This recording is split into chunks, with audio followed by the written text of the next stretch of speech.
Cody in the morning. WSM. This is Coffee, Country, and Cody. Hey, welcome to it. It is the Simply Superior Springer Mountain Farms Acuff House Studio, Mr. Roy's place. That's our studio home, his living room, and it sits here on the Grand Ole Opry Plaza. And that's where this weekend, Amber Anderson, Charlie Mattos, we get to be a part of a remarkable celebration and a story of 100 years. It started October the 5th, 1925. Shortly thereafter, about 6 weeks later, what we now know as the Grand Ole Opry started out as old-time tunes with the solemn old judge, George D. Hay, who had come in here from Chicago and changed the world. And had Uncle Jimmy Thompson slip him a little whiskey. And, hey, tell us a story or two. Play us an old fiddle song. And he was happy to oblige, as long as the whiskey kept coming. I appreciate that. I know. Well, do you play the fiddle? No, Maybe I we could have I a don't, reenactment. but I have the other half down pretty well. Yeah, so. we could do a reenactment on the Opry Plaza this weekend. I know we're doing a lot of great archive material, and there's going to be some video and all that kind of stuff. I hope somewhere someone has found a photo of Uncle Jimmy Thompson smiling, because I have never seen the man look happy. Me either. He's the most miserable looking. Like Uncle Dave Macon, he's never stopped smiling. Uncle Jimmy Thompson never smiles. The whiskey ain't working anymore. Apparently not, or working so good. I always tell Charlie when he brings that up, I say, the man fought in the Civil War. Well, I give him. We're not talking about a quality of life. I give him a break, yeah. And Sunday, by the way, is Opry Community Day. So if you're everybody welcome to come out. We've got music on the plaza all day long. And all the artists on the plaza have a great WSM connection. Maggie Baugh is going to do the plaza. Charlie Worsham is doing the plaza. Yeah. A lot of our friends are coming back to do that. But it's also a free tour of the Opry House with a valid Tennessee license. And that so includes if you're our a Tennessee place. resident. Yeah, that includes our place, our Behind the Airwaves Museum exhibit. So before we head to the Grand Ole Opry here in just a minute with Lady A, give us a couple of stories you're working on for later. I'm happy to. James Taylor is set to make his Opry debut. We got a lot of excited people around here, including myself. So we'll be talking all about that. And then I know we've been talking about her a lot lately, but Lainey Wilson, she just doesn't stop. I don't know how she does all the things she does, but she's going to be hosting the CMA Awards. So very excited to see her take the reins, and a lot of reunions lately. Reba is getting in on this action. We'll talk about that coming up in entertainment. Saw Lainey recently, and I said, how you doing? It was Yeah. just the two of us. And I said, you holding up okay? Taking care of yourself? And she said, yeah. But some days it's a lot. Yeah. We have been, Kelly Sutton has been momming her for so long. Yeah. And I even said, I was like, you're going to walk by Kelly, Lainey, and she's going to be like, are you drinking enough water? How many hours of sleep did you get last night? Speaking of which, There you go. So got to take care of yourself. This is Coffee, Country, and Cody. And this is Steve Jordan, and that smiling face just walked through the door and made it a better place. The world is a better place, Amber Anderson. I know. Knows, with Steve Jordan in it. And the fact that you were in town, I guess you red-eyed in last night from New York to get ready for Jean Baptiste tonight at the Grand Ole Opry. Tell us about that show. Let's start there. John, as we know, is a very positive spirit, and he gets ideas. So I was talking to him last week, and he said, it would be great if I'm playing the Opry. You want to come down? I said, absolutely. And then he's like, and then I'm going to do Austin City Limits. You want to do that too? I said, absolutely. I've never done that. I've never done Austin City Limits. So I'm like, yeah. So I'm in. So I flew in, and we're going to sound check this afternoon. It's going to be great. I do little spot things with him, for the past year and a half or so. He'll get an idea. He'll say, he'll text me, are you free on a date? And I say, I look in the book and I say, yeah, I'm free. I have no idea what's coming next. So the first time he did it, he had a show in L.A. I thought he was going to do a recording session in New York. I'm in New York. He's like, okay. I'm playing the Greek. You want to come out and play the Greek? I'm like, well, okay, so it's like that, and I live in the foothills of the Berkshires now, Megan and I. So he did Tanglewood a few weeks ago, and he said, so, are you around? Yeah. Well, come on up and play Tanglewood. I was like, okay. Then I don't know how much I'm going to do. Right. I don't know if I'm playing on a couple of tunes. I don't know. And then, like that day, he said, you're going to play the whole show. I said, oh, really? Okay, I better bone up on your material like really quickly. How do you balance saying yes to something? You're like, what's the lift? Well, to him, saying yes to him is very easy. Yeah. Because his spirit is so positive that you just want to be around it, and it's always fun. Always. Charlie, a soulmate of yours because he's from Metairie, Kenner in Louisiana, outside New Orleans. Oh, yeah. Yeah. Yeah. Good people down there. Yeah. So, his whole family with the musical legacy down there. So he's just, he can basically just play solo piano all night, which people would love. And he's done that. He did a tour not too long ago, just solo piano. But this time he's got a 9-piece band, this time the Big Money Tour, he's calling it. And then he calls in, like, a little flavor, everything, a little sprinkle, a little spice. That's where you come in. That's where I come in. He had, last time we did this, it was at Red Rocks just a couple of weeks ago. He said, you want to play Red Rocks? I said, absolutely. Yes. Now, Red Rocks is such a great place to play. It's such a great venue. It's mystical. It is it's mystical. Ancient. Yeah. Yeah. And I remember the first time I played there. It was in 1980 with the Blues Brothers, right?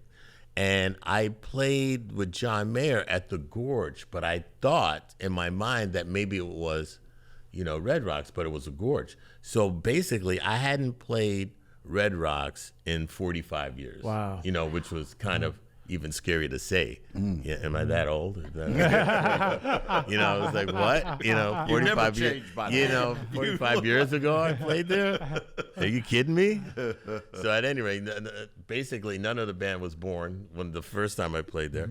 And so anyway, so it was great, So I'm so happy to play this Opry because I played the other house, but not this one. So this is The Ryman. The Ryman, yeah. So this is great. As you talk about being introduced to these famous venues through Jean-Baptiste, where tonight he plays the Opry and the Opry House. It's his full show. And Steve Jordan is our guest this morning. He'll be on drums.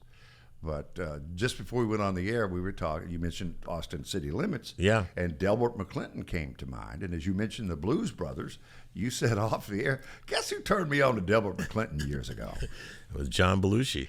Yeah. We did B-Movie Boxcar Blues, which was a Delbert tune, and great tune. And Belushi picked the songs.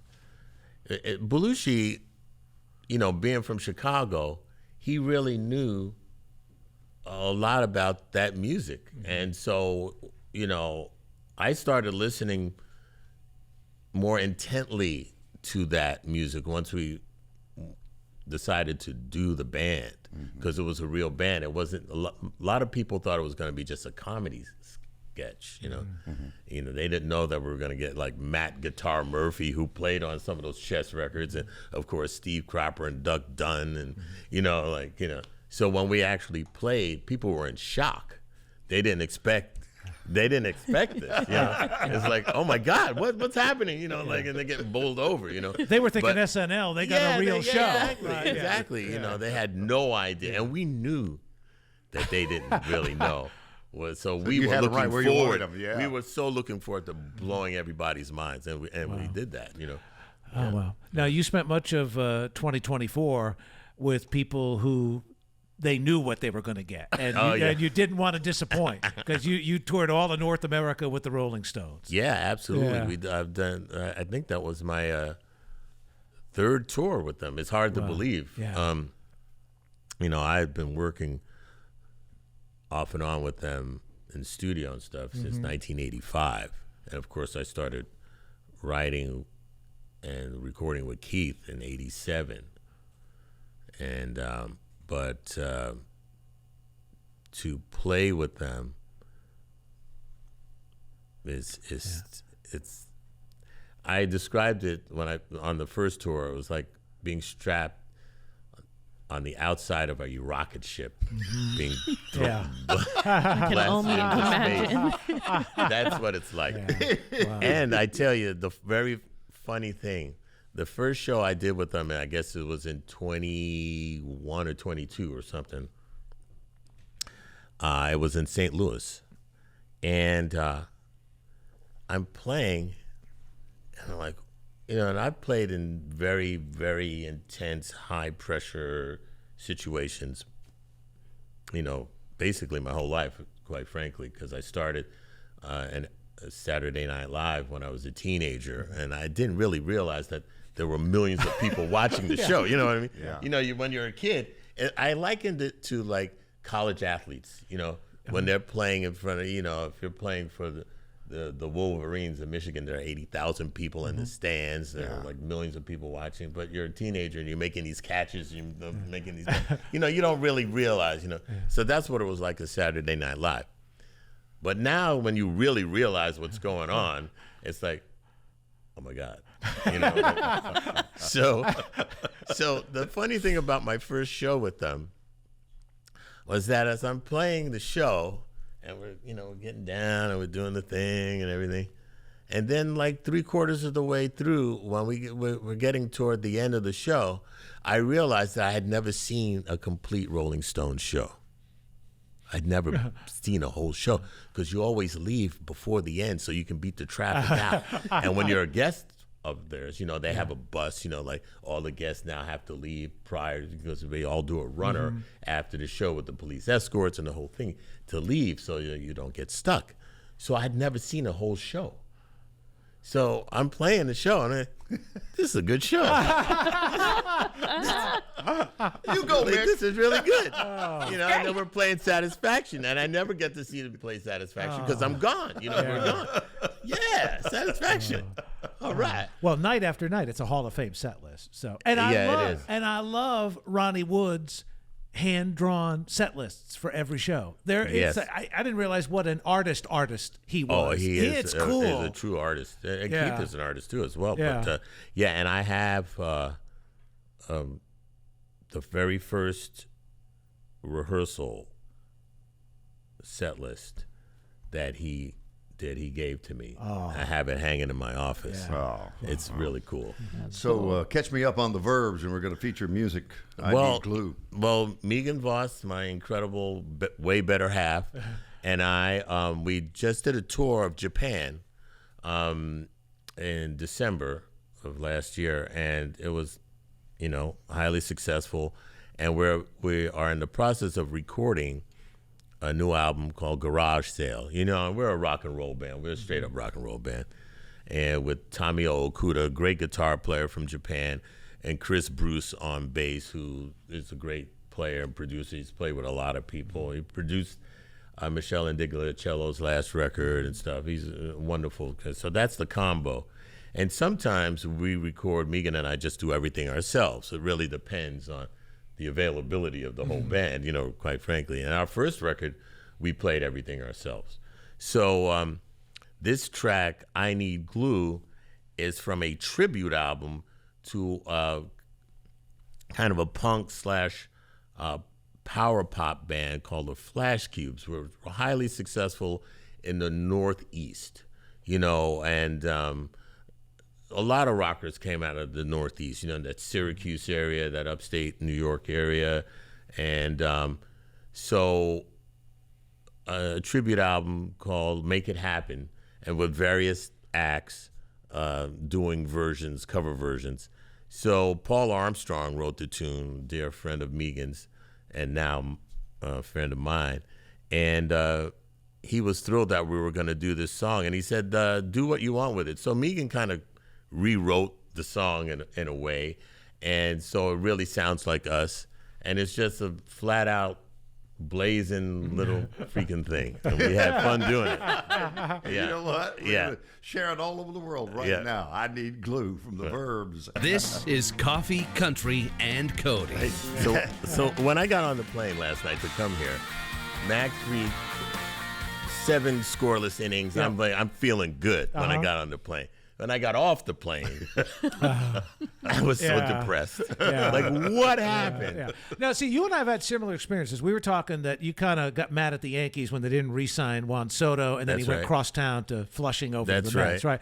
I got angry at the Red Sox when they, because I grew up in Providence, so Right. kind of in New England. Oh, when they movie bets? Yes. Yes, I exactly. understand And I was so mad at them, and then I fell in love with John Sterling and Susan Waldman. They became my favorite radio crew. Okay, And then I would yeah. start listening to the Yankee games, and now I'm suddenly finding myself rooting for them. It's a weird transition. Ooh, that's Yeah. I can see that. When you traded Babe Ruth, were you upset? When that happened? If I'd been alive, yes, because that didn't work out so well. That either. did not work No. out. Because That did not work That out. happened too. Yeah. I'm still not over Dansby Swanson. Right. Oh, you're bitter about that. Yeah. Braves fan. Okay. Yes, I'm bitter. All right. So Steve Jordan is here. He's playing drums tonight with Jean Baptiste on the stage of the Grand Ole Opry, a full John show. You made a reference living in the foothills of the Berkshires earlier, and this ties in perfectly because of that great line at Sweet Baby James. James Taylor, the Berkshires seemed dreamlike on account of that frosting. Guess who is playing the Grand Ole Opry for the first time ever on November 11th? JT's finally doing it? Yes. Oh, that's so Isn't that great. cool? I love him so much. He's a good friend, and every time I get a chance to play with him, it's just magical. And he's just a special individual. You know, he's just a special guy. He's just such a loving, and of course he's brilliant on top of it. That doesn't hurt. No you know? kidding. Oh, that's great, man. Is there anybody left in the Steve Jordan bucket list to play with? Because you've played with just about everybody there is, really. I tell you, there are a couple people I missed. You know, Yeah. I mean, I really, really wanted to work with John Lennon and George Harrison. You know, but I got a chance to play with Paul McCartney, so that was cool. Well, he played on Hackney Diamonds. He played on a couple of tunes. Oh, that's right. Yeah. And there's one tune that didn't appear on Hackney that might appear on this new record, and but I'm not sure. But that was fun to play with Paul. What about a venue? Is there a venue that you still would like to play that you haven't gotten to yet? Great question. I basically done a lot of my, the places that, but I don't remember playing. I don't think I've done O2 yet. So I'm looking forward to that. But What's Madison Square Garden like? Oh, the Garden is just so awesome. It's just fantastic. The energy of the Garden is so special. When would you have played the Ryman for the first time? It was with the John Mayer Trio back in 2010 or maybe even earlier. Yeah. We had just done this live album, Try, and we went out on the road, Pino Palladino, John and myself, and we had Spanky Alford, the great guitar player, sit in with us, and it was wild. It was something. It was really something. You've got to tell me about the Willie Mitchell High Records documentary. Oh yeah. Are you still in production on that? We're in production on that, and hopefully, because I've been working on it for long enough, hopefully we'll get it done this year or next year, the beginning of next year. But it is something near and dear to my heart. It catch people up on some of the artists that came from that era. Well, first of all, Willie Mitchell, this is a bold statement, but I believe if there was no Willie Mitchell, there wouldn't be Stax or any of that serious rhythm and blues coming out of that area, because he was like the godfather of all those musicians, and he taught a lot of them. He taught the Hodges brothers. He was very influential, even with Steve Cropper and Duck Dunn, and of course, he mentored the great Al Jackson Jr., who is the backbone of all the Stax stuff, and also played on. Well, Willie Mitchell, when he wanted a hit, when he wanted a number one, he would call Al Jackson. So Al Jackson always played on those Al Green tunes. I was going to say, that's the first time I remember seeing a high record. Yeah. Was Al Green, the Soul Machine. That's right. Yeah. Yeah. Well, the Let's Stay Together was the first time I ever saw a drummer's name in the parentheses. It was, and which was great. It was Willie Mitchell, written by Willie Mitchell, Al Green, and Al Jackson Jr. I said, wow, the drummer actually kind of co-wrote this song. All right. Yes. Like this is amazing. Let's hear it from the drummer. Gives me hope, Right. Yeah, but he was a genius. And so hopefully it'll get done this year or by next year for sure. Okay. Yeah. We're going to close with I'm Not Lisa. Give us a setup to that. Wow. Well, this is on the Verb's Cover Story album. We decided to do a record of covers and some of Megan's favorite songs. And one of the last songs we cut was, I want to do I'm Not Lisa. I said, well, that's a cool idea. We do it in our style. And I was doing an event at the Rock and Roll Hall of Fame, one of these tribute things. And backstage, and Merle was there, and I put Merle on the phone to Megan, and she almost passed out, you know what I mean?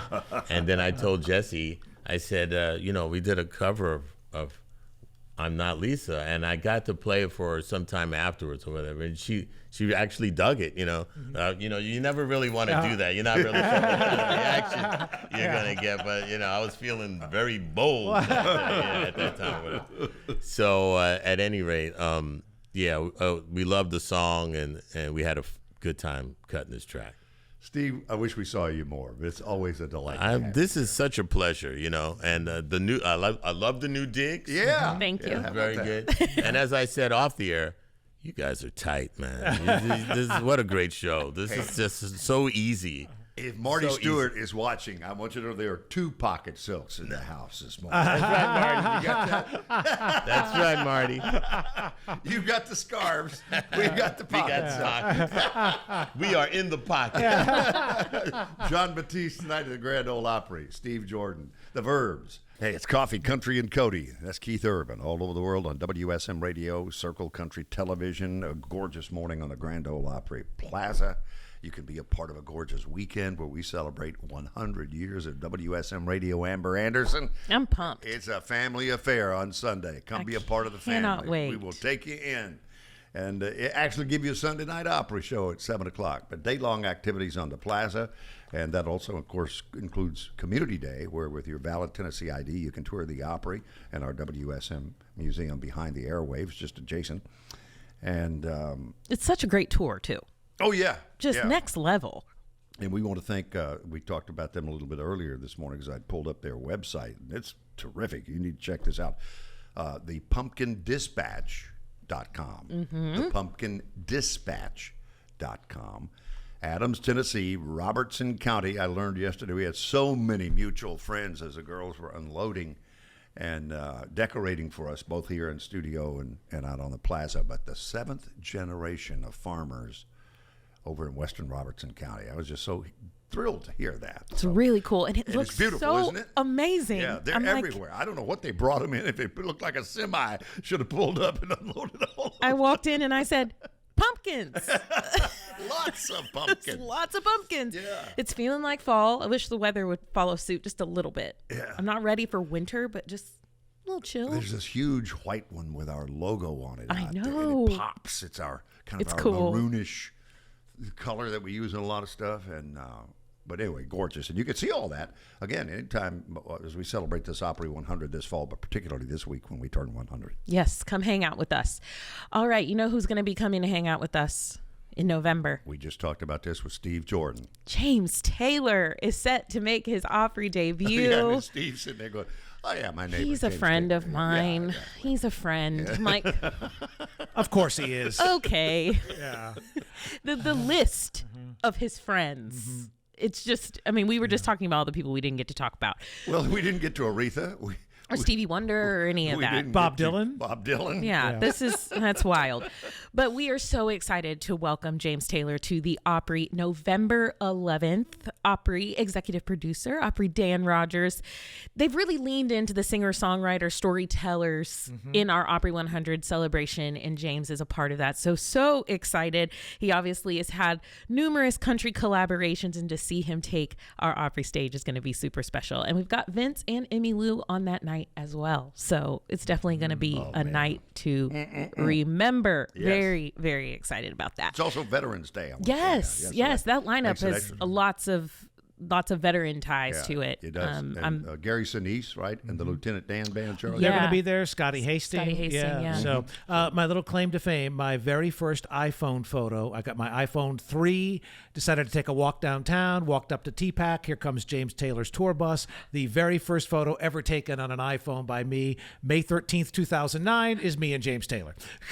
Oh, my gosh. Yeah, I remember when it all went down. He came That's in, man. incredible. He Yeah, was- and people have been waiting for hours for the bus to come because there was like hundreds of people outside TPAC, and I just stumble up and I'm like, "Oh, this is too cool." And you're like, hello. Yeah. Speaking of first, I have to point this out because you told me yesterday, working ahead for the show today, that in 1994, we asked yesterday who was the first country artist to post a song on X, formerly Twitter, and it was Faith Hill, American Heart. Today, in 1994, who became the first artist to launch an official website? World Wide Web. We would say www before we gave the address. Actually, back in the day, we'd say http:///www. Yeah, it was a mouthful. Answer is the Great Bluegrass Hall of Famers, Megadeth. That's Yeah. right. Were the first to have a website. I wanted to make sure we got that in there. That's right. You stumped me with that because I definitely wouldn't have gone that way, but there it is. There's the facts. Lainey Wilson, there's nothing she can't do. She is hosting the CMA Awards. And there's nothing that she won't do. And That's there's the nothing other that part she of it. won't do. Correct. I She think will Jelly not. Roll said that once. He's like, Lainey will do things I won't do. Yeah. And he does everything. Yeah. But she's going to be returning as the host of the 59th Annual CMA Awards. Last year, she hosted with Luke Bryan and Peyton Manning. But this year, she's flying solo. So just trying to make sure she doesn't come for Kelly and I's jobs, because she's really good at everything she does. Yeah. And I know this is going to be just another thing she just knocks out of the park. I think if Peyton and Luke didn't make the cut, maybe you and Kelly won't either. Probably not. But there's always next year. But it'd be girl power. Wouldn't be Us that. hosting with Lainey would be It the would be that. most fun. Yeah. The most fun. But she's won 9 awards, and she's up for many more again this year. So best of luck to her. The 59th CMAs will take place here in Nashville Wednesday, November 19th on ABC. And Lainey is going to be joining us here at the Opry on October 21st. So very excited about that. You still got more time. Oh, before we okay, wrap up. Yeah, great. If you want to do a couple Yeah, of let's talk about the Jonas Brothers. Yeah. They're bringing out all kinds of people on their tour. They've had Kelsey, they've had Hanson, Jesse McCartney, Fifth Harmony, all these people. But they brought out Brett Young on their stop last night in Albuquerque. Girl, so here goes nothing. In case you didn't know. Oh, they sound good. Yeah, right?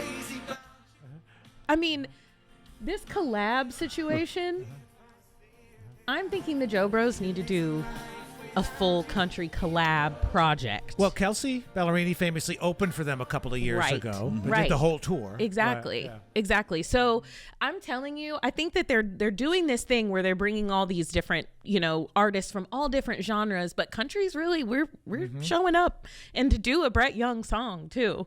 Like, I just love that. I love that moment. Yeah. So It's Coffee, That's all I Country, got. and Cody all over the world on WSM Radio. This may or may not be your last morning in this run of shows filling in for Kelly Sutton. correct. Just We'll because see. of international travel.